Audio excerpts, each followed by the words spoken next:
Hi guys, welcome back to the channel. Back for another video, and this time we're going to be doing 7 positive points for collecting physical media. So yeah, not so very long ago I did a video which was focusing on 7 negative points. Yeah, it seemed to do quite well, that video, but this time I wanted to put a positive spin on it. So we're going to go through 7 points today in this video. Okay, so yeah, let's get straight on with the first one. So multiple formats. So as we know, as we've gone through time, and I started collecting back in the days of VHS, over time we've got more and more formats, the latest being 4K. So it's never been a better time as a collector to be able to collect whatever format it is, whether it be VHS, LaserDisc, DVD, Blu-ray or 4K. There's so much choice out there. Yes, okay, some of these editions or formats, shall we say, the VHS and the LaserDisc aren't available in shops anymore, although we are seeing a little bit of resurgence with VHS. Certain limited editions are being put out with various retailers. But on the whole, you're looking at the second-hand market. Places like eBay, Vinted, charity shops, this kind of thing. So whatever sort of your collecting sort of preferences are, there's a wealth of media out there for you to collect. It's never been a better time as a collector to be able to collect whatever format you want to. So that's the first point, multiple formats. And with any sort of collecting, as time goes on, there's going to be more of something available, whatever you're into. But yeah, we've got the multiple formats for physical media. I guess you could put in there streaming as well, digital. Yeah, there are people that just either stream or they have a digital to collection as well. So yeah, let's not forget them. So yeah, that's the first point. Okay, so number 2, price. Now, I did put this in my negative video that yeah, we are seeing a lot of price increases, certainly on a lot of these collected editions. But if we flip that on its head, actually it's a really good time for people to be able to collect as well. DVD and Blu-ray are very, very cheap now, certainly on the second-hand market. You can go into a store like CEX and you can pick up DVDs for sort of £1. You can go into charity shops and you can pick up deals for like 10 DVDs for £1, 20p each, 25p each, 50p each from car boot sales, this kind of thing. So if you're looking to build a physical media collection on a budget, it's a really good time for you to be able to do that, because even Blu-ray now has come down and down in price. Some of the Blu-rays are 50p to £1, sometimes comparable to DVDs almost. 4K is not so much. Yes, on the second-hand market you can pick up 4K editions for a cheaper price than in the the stores and the online retailers. But also, let's talk about new releases as well. So again, if you wait for sales on retailers, you can often find sort of heavily discounted products. Let's talk about Amazon Italy for argument's sake. They've put out some really sort of great steelbooks, which you would find the UK equivalent over here. But 6 months down the line on Italy, you can find them for a fraction of the price. All dependent on the title. One I can think of is Joker, Folie à Deux. You can get that from Amazon now for about £10 or £11, plus the delivery, but a lot cheaper than when it came out, initially. That's brand new. So there's deals to be had online even for brand new stuff, but price is, can be looked at in a very positive way. If you're on a budget, you're looking to sort of not spend too much. You know, there's so many different options out there. Car boot sales. In America, you've got your swap meets, you've got your thrift stores. We have charity shops over here, similar sort of thing. You know, you can pick up some great titles for next to nothing. So price is my number 2 positive point. Okay, so number 3, collector's editions. So it's never been a better time for physical media collectors. We've got these wonderful boutique labels that are producing some fantastic collector's editions of films that have been restored. We've got retrospective documentaries on there. You know, they're coming with booklets with wonderful sort of descriptions about the film, cast, crew, making of the film, making of the restoration, all this sort of thing. Art cards, posters, alternate artwork, all this stuff is coming out. It's never been a better time for collectors now. I would say we're in the golden age of collecting. You know, some films that you'd never ever thought would get the light of day are getting these upgrades, these 4K restorations. Sometimes we're not sure whether all of these things need the upgrade, but the choice is there for the individual. Some people love a certain type of film and it's getting the upgrade that, you know, they feel is deserved, whereas somebody else might think, no, that's not a film for me. However, you know, it's opening up the market. There's such a wealth of editions now in different formats, still producing DVDs. You can still get the Blu-rays of films. Sometimes there are films that come out just on 4K, and that's a bit disappointing for the Blu-ray collectors and the DVD collectors. But let's keep positives here.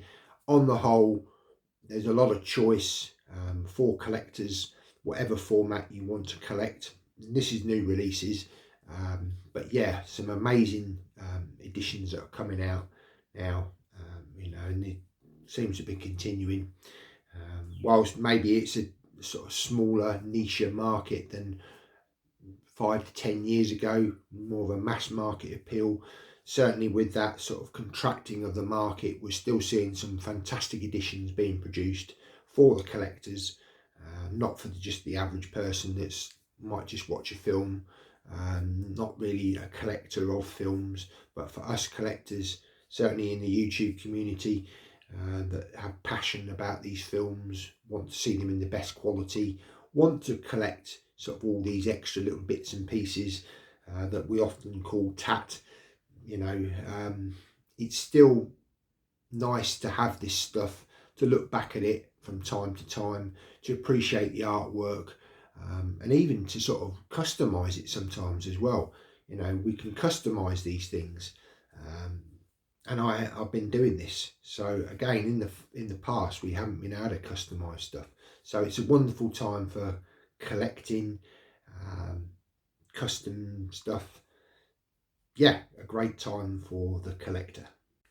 Okay, so point number 4, and often people sort of look down on the internet as if it's, you know, causes a lot of trouble, and yes, it does have that negative side to it, but the positive sides, and this is what we're talking about, which is what we're focusing on today, is the positives, is the fact that never before have we been able to connect as collectors. Now, I come from, say, the time of VHS collecting, when you were pretty much just on your own, going into the shops, buying the VHSs off the shelves, even to a degree the DVDs back in the late 90s, early 2000s. You know, the internet wasn't invented back then, so you're very much, unless you sort of knew people that collected like you, and often within our lives we don't have people that we know, family, and that might not necessarily be interested in your same passion. It's not always easy to sort of have sort of friends that you know locally that have got the same passion. So this is where the internet comes in. YouTube. You know, I've been able to connect with people, made friends out of YouTube. We discuss film, we discuss collector's editions, we share our passion. You know, we create these videos for people to enjoy and discuss. You know, it's never been a better time to be able to share this passion, and the internet has allowed us to do this. You know, there's different, obviously, social media platforms, Instagram, Facebook. For me, YouTube is my kind of outlet for this stuff. I do have an Instagram as well and Facebook, but that's just to really promote the YouTube stuff. But yeah, it's been a great time for us to be able to share our passion, connect, and you know, really sort of be able to enjoy this hobby that is collecting physical media.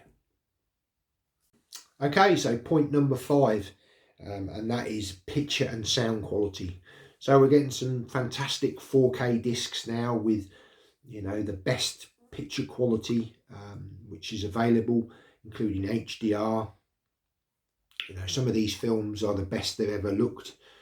But even Blu-ray, I mean, some of the Blu-rays are sort of fantastic looking as well.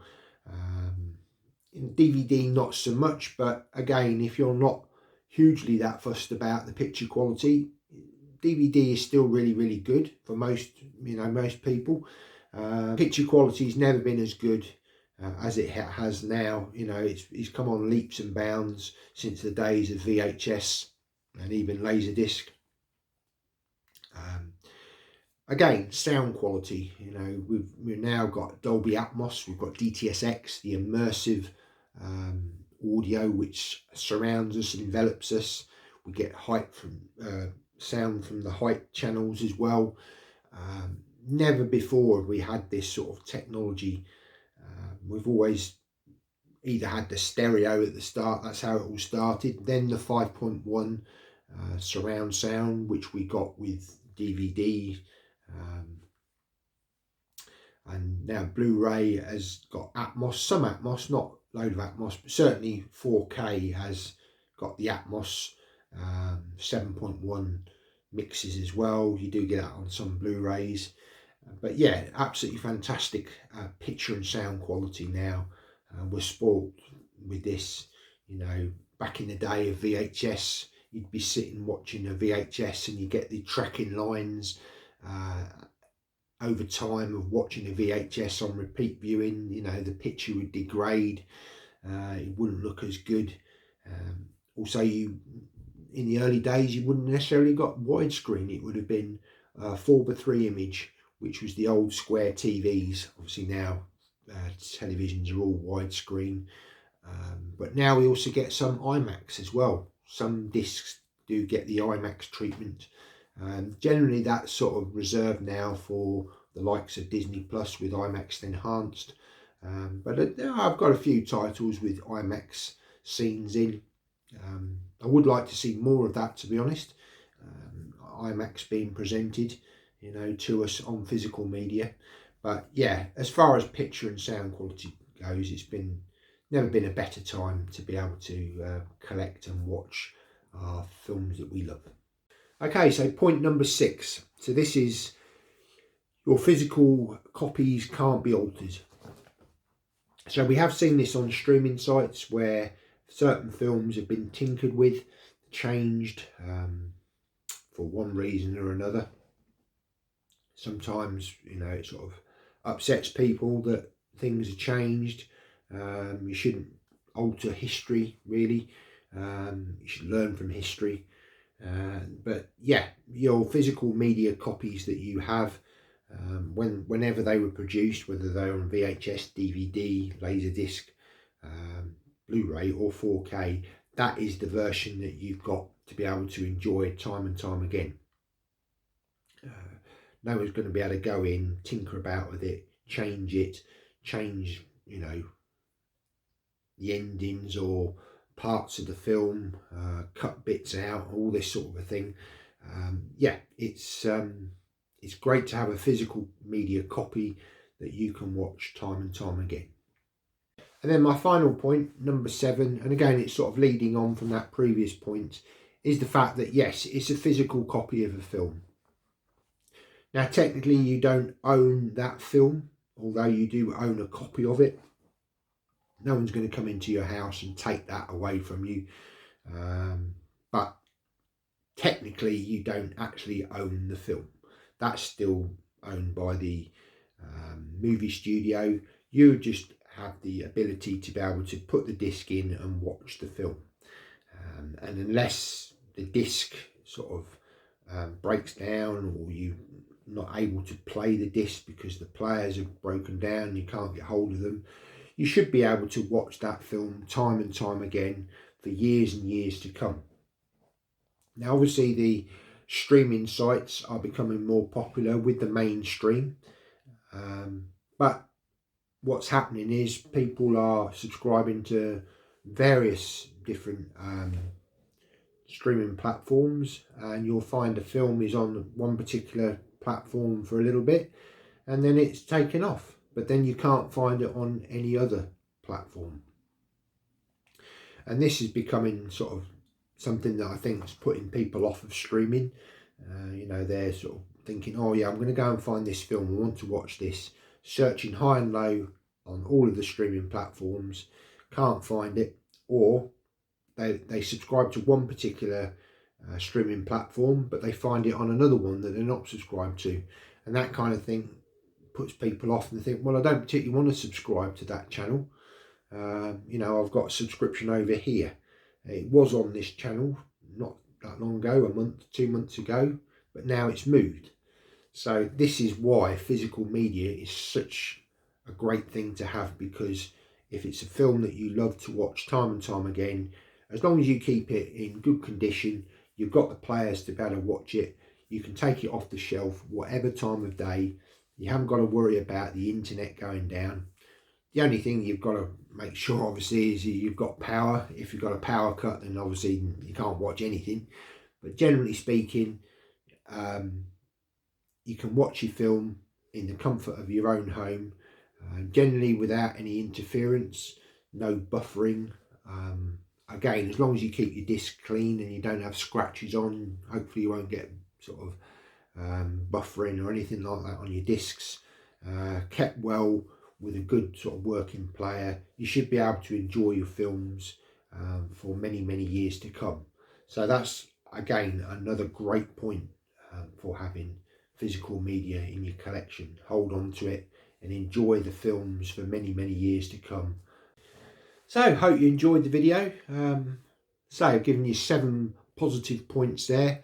I will leave a link to the 7 negative points. What I try to do on this channel is give you a balanced view, so we've got positives and negatives. You know, there's good and bad in every facet of life, so it's always good to weigh up everything. But yeah, it's great if we can focus on the positives, because sometimes the negatives sort of pull us down, and it's good to recognise that and, you know, see both sides of the coin. But yeah, hope you enjoyed the video. See you next time. Bye now.